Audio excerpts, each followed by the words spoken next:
So exciting to be here with the Momentum ladies. My loves. I really love everything about Momentum.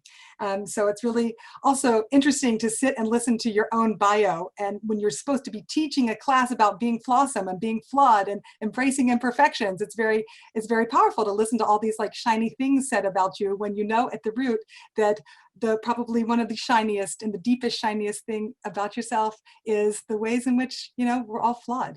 And so I'm just acutely aware of that as I'm listening to this, is like, yes, all those things are true at the same time as, yes, it's also true that I have my flaws, and we're all kind of trying to swim through the challenges of day-to-day life, especially in these corona times. And that's a really important part of our lifetime experience that should also be mentioned in the lists of all the things that we're doing, all the things that we are. It really goes to show us how the world order is a little bit skewed, in the sense that when we list off the parts of ourselves, we don't include the flaws. We don't include the darker aspects and the challenges and the jobs lost and the strivings.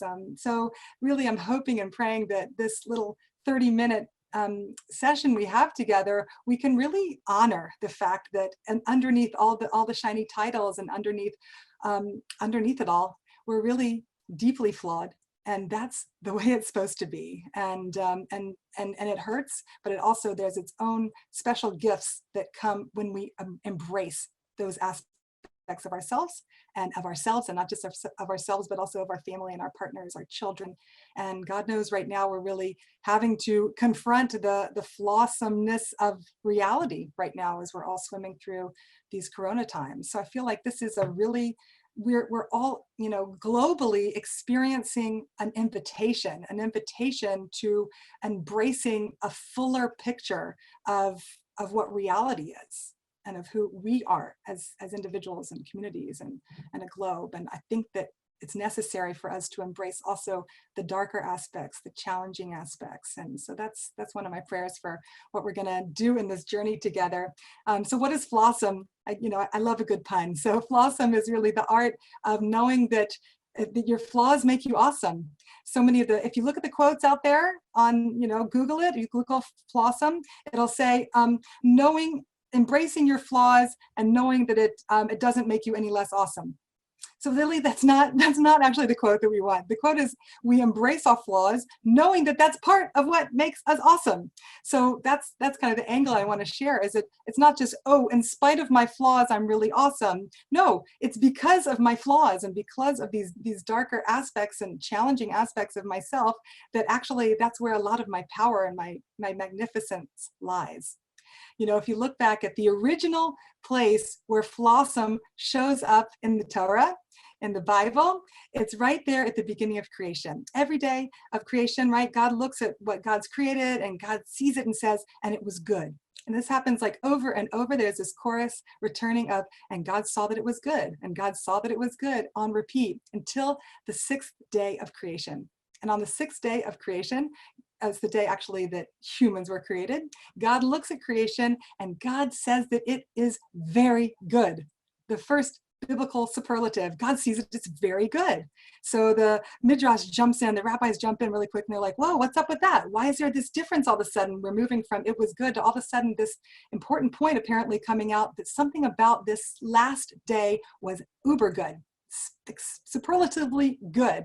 And what is it? The Midrash says that on the 6th day was created, and this is referring to the creation of the Yetzer Hara. The Yetzer Hara means the evil inclination, the dark, flawed side of all of us. God looks at that dark flaw that God specifically put and created on that 6th day, and God looks at it and says, now the rest is good, but this is very good. Wow. Imagine if we had the divine vision to look at our own lives and look at the challenges and the not so good parts of ourselves, and be able to see with those divine eyes of, wow, this isn't just okay. This isn't just, oh, I can deal with it, but there's something about this that is very good, very good. So I feel like that's really our hope and invitation here, is when we're able to do that with our families. God knows, here we are sitting in so many of the challenges of family dynamics. I know I've been experiencing it very intensely with everybody at home. I have 4 kids, thank God.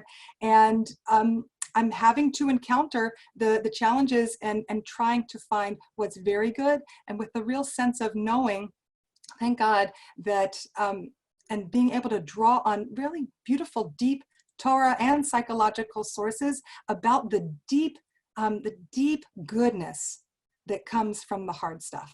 Okay, so thank God, Judaism has a storehouse of treasures, of sources and teachings that guide us to see reality and accept and know that and embrace that.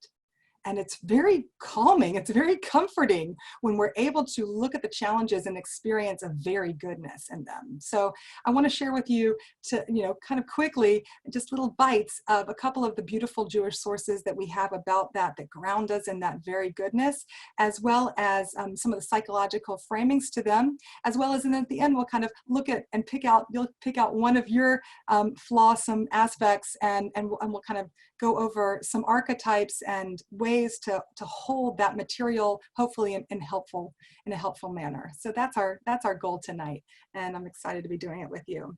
So I want to start with there's a beautiful idea of the incense that's used in the temple, and the incense is it's one of the most special things that was brought in the temple back in Jerusalem.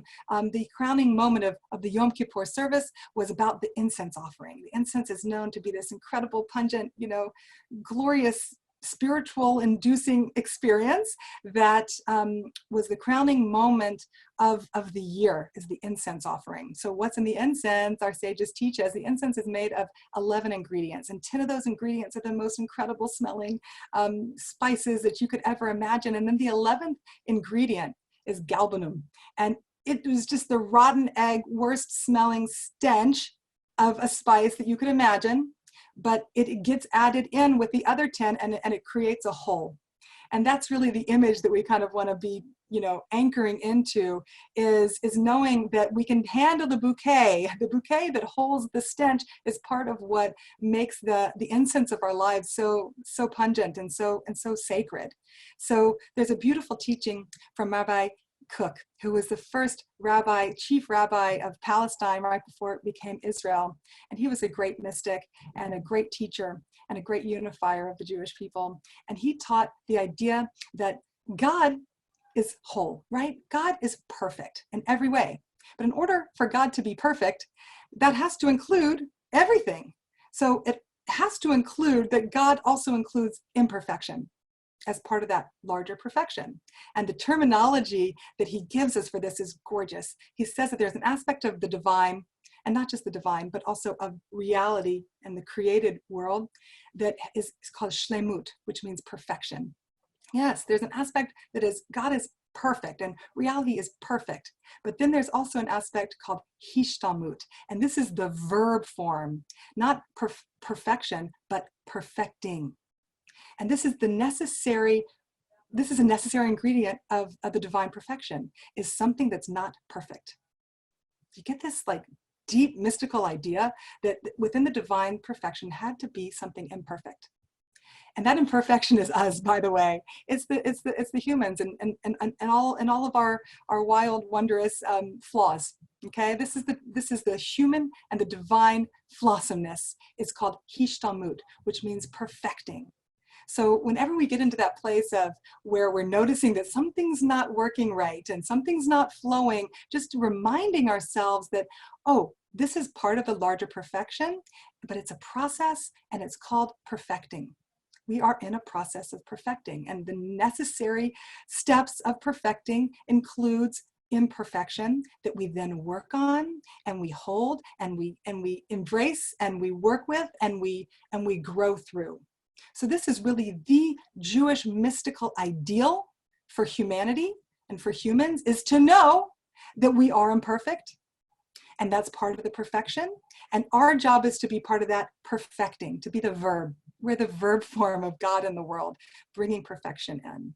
So these are just really gorgeous teachings that ground us in a state of acceptance. That's what I'm hoping you'll hear when you hear these ideas and these Torah ideas, is that, oh, I can accept, when I don't do something right, and I can accept when I see it in my partner.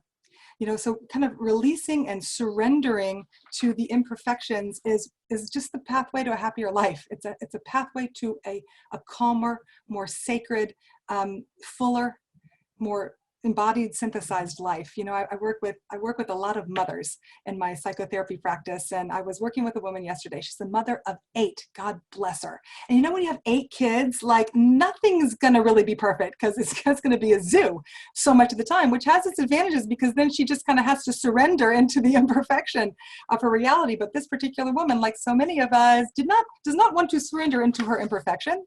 So she's been really having a lot of resistance to this idea of, wait, accepting my flaws, and no, having a really hard time with it. So it's something that she's been working on, and we talked about it in the therapeutic setting, as we're supposed to do. She came back this week after her homework last week of accepting herself. Okay, accepting if you don't get it perfectly right with every aspect of your mothering those 8 children in quarantine. Okay, and so this was her homework, and she comes back with this beautiful story, and she tells me she's had 2 breakthroughs. One was with her 4-year-old, who was in the bathroom and was screaming out for her because he needed help wiping. All right, you guys probably recognize that one.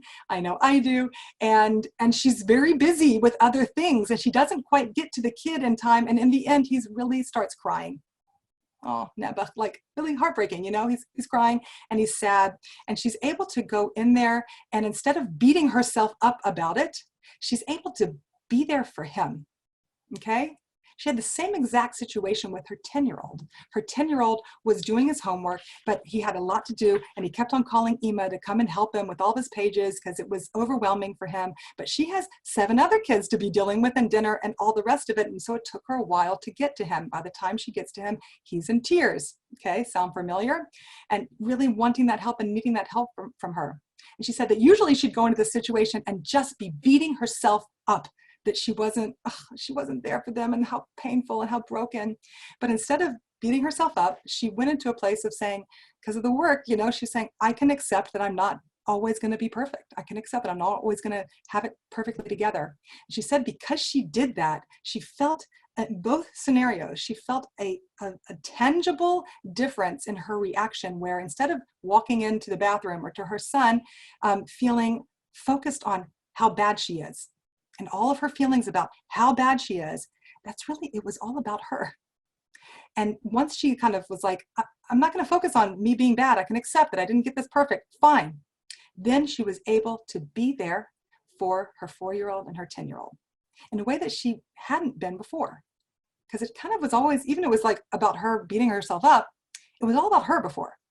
And in this case, she was able to hear her children's feelings and hold them and get it, and comfort them and be with them, and accept what they were dealing with, knowing that they're going to be okay, resilience. The entire paradigm shifted for her. And it's so gratifying, when you get those moments when you put into practice some nice psychological idea of love and accept yourself, great. But when you really put it into practice, the shifts are amazing. So she had this beautiful shift where she was able to accept herself. And then by doing that, she was able to be there more for her children. She was able to be a better mother when she accepted that she wasn't the perfect mother. Okay. I know it's cliche, but it's cliche because it's true, y'all. It's just the truth. When we surrender to our imperfections, we are better people. When we embrace our weaknesses, we get strength.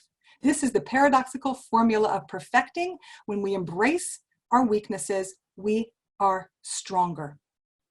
Okay? This is crucial. This is really a crucial and precious point.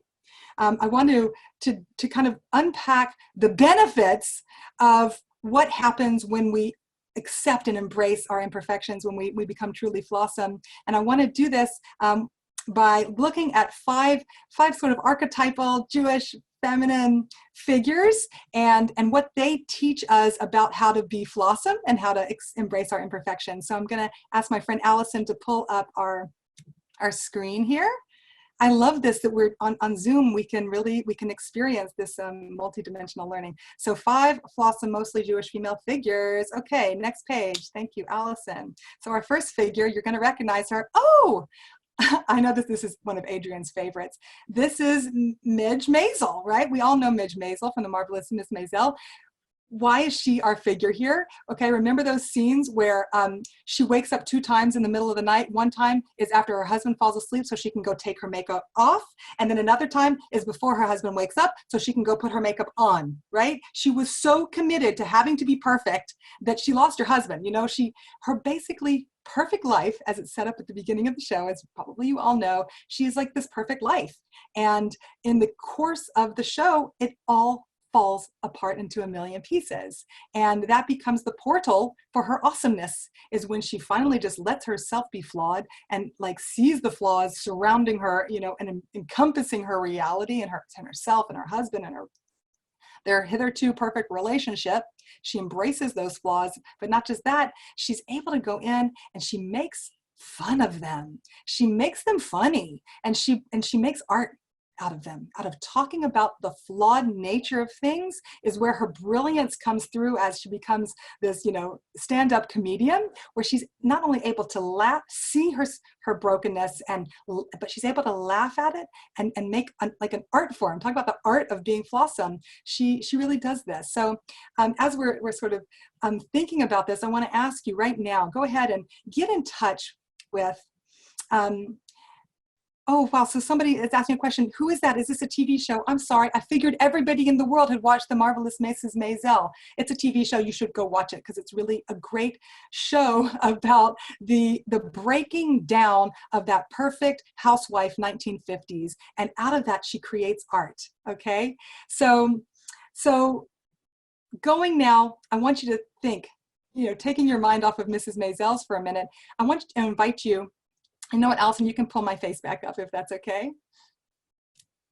Thank you. So I want to invite you to take a moment right now to think about a flaw that is really grinding for you. Something that's flawed, that's really challenging for you in your life. And this could be in yourself.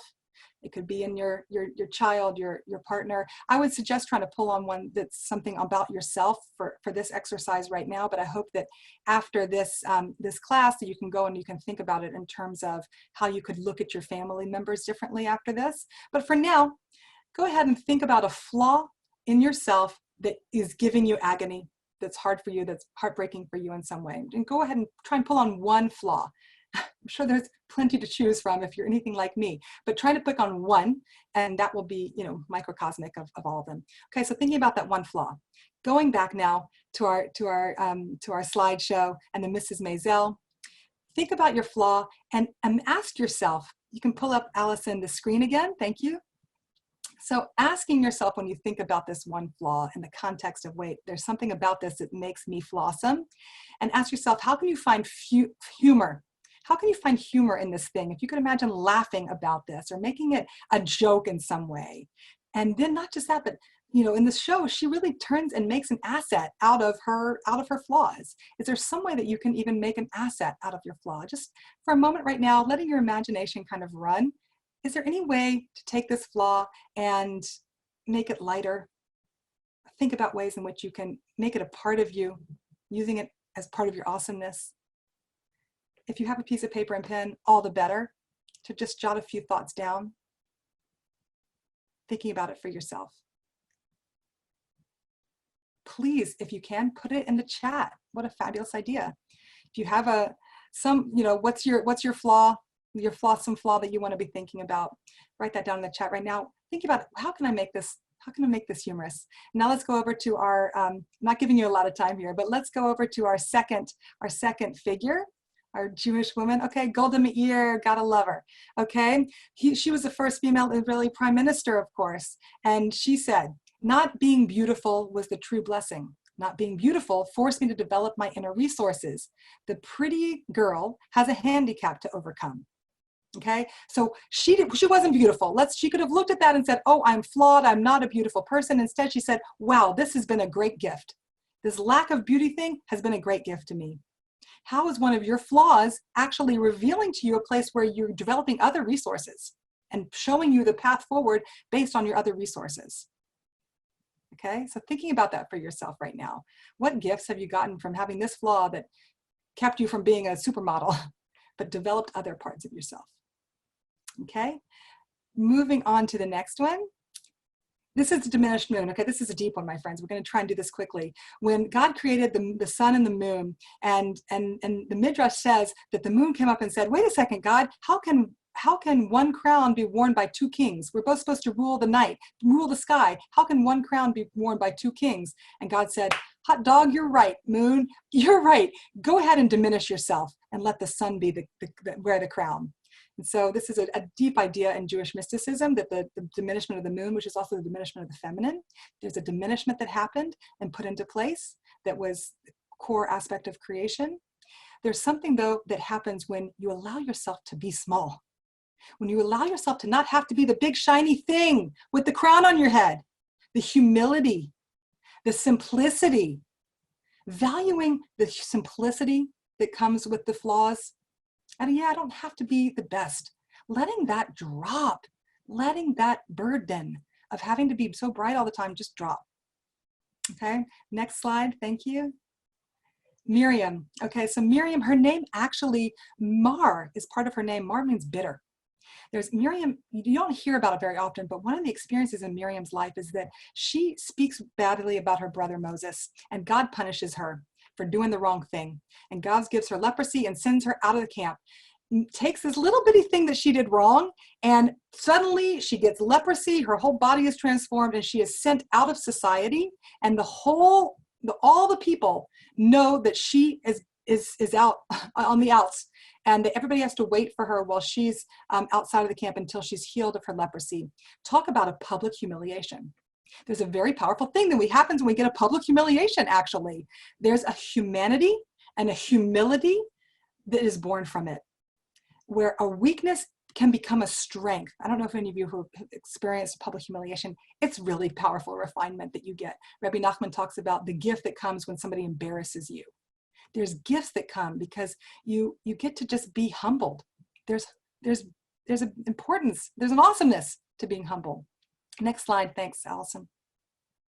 So Ruth, we're ending here. I kind of didn't know if we should end with Elastigirl, who I thought about, she's pretty awesome. Elastigirl, who shows us that we have resilience and that we can be flawed and still, stretch and stretch like all of us mothers do. Thought about Elastigirl. I also thought about Elsa from Let It Go, Let It Go. We didn't do either of those two ladies, but they're both good points in terms of letting it go and letting God. What we did do here is Ruth. And Ruth, we're coming up to this holiday of Shavuot, and it's the story of Ruth. And Ruth's story is she has lost her husband and she's lost everything. And she follows Naomi to the land of Israel and becomes a Jew and converts to Judaism with nothing, All she has is a desire to follow a higher calling. And sometimes in our lives when we're devastated by loss or imperfection or a flaw in some way, it cleans us out. It cleans us out to invite in something so much bigger. Thanks, Allison. You can close that on this note. I just want to have a moment to really say here really, really clearly that what's happening in the world, this flaw that is on the face of the globe right now, what's happening in our personal lives when we have flaws, they're invitations. They're invitations for something so much bigger than what we thought in our perfect little boxes.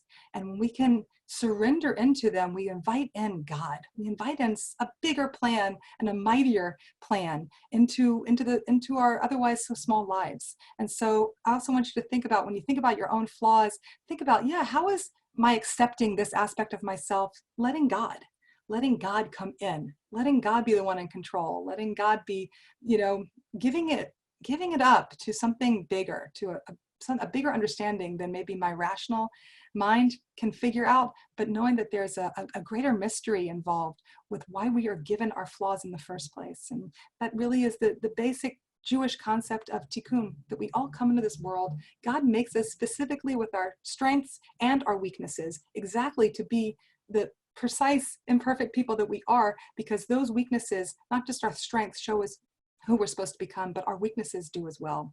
So I bless us all to just go back and just have radical acceptance of ours and our family's flaws, and just notice and soak in the comfort and the difference when we do that. Thank you so much for listening. It's great to see you guys. Okay, Chaya, can I ask you a question? Do you have like a minute for one question? Yeah. You know, you said at the beginning that when the mother was able to accept the fact that, you know, she wasn't a perfect mother and she couldn't get to her kid on time, and she went in with that self-acceptance, that she was able to be there for him. You said that, or her. Absolutely. Do you think that the child picks up on the mother's sense of shame and acts out further? Does it make an impact on how the child reacts? Yes. I mean, I think you're asking that question because you know the answer, which is, No, I oh, don't. oh yes. Yeah. I absolutely. I think it creates an environment, an overall environment of greater health, resilience, self-acceptance when the mother can model for the whole family what it means to not be perfect and to let that be okay. And it gets into that Elastigirl notion of like, we're resilient. I know that I know my child's going to be okay, even if I messed up, or you know I did this, and even if they mess up, they're going to be okay, because there's something so much bigger here than just everybody getting straight A's and making a ton of money. Like there's So just a what, big story. Yeah. it's huge. So one last question. So does a mother have the right, the obligation, or should she allow the child to do that work for themselves? In other words, can a mother say, here's your flaw, sweetheart, and here's where you could become Flawesome with it? Or should we shut up and let them do their own work? Right. Wow. I really struggle with this one because I really want to educate my children and share with them like how you can do it better. I think it's a very careful balance, but holding these values at the core of your mothering and knowing that these are the values that I am rooted in, I think helps us to navigate those very nuanced aspects of how much we're supposed to be helping our children see when they're doing something wrong, and helping, you know, positive discipline. But as long as it's coming from a grounded place of ultimate acceptance, I think that inner orientation makes a really big difference. Okay. And the details of how much do I, you know, share with my kid their flaws, I think as long as we're rooted in a really good place, then those details work themselves out a lot better.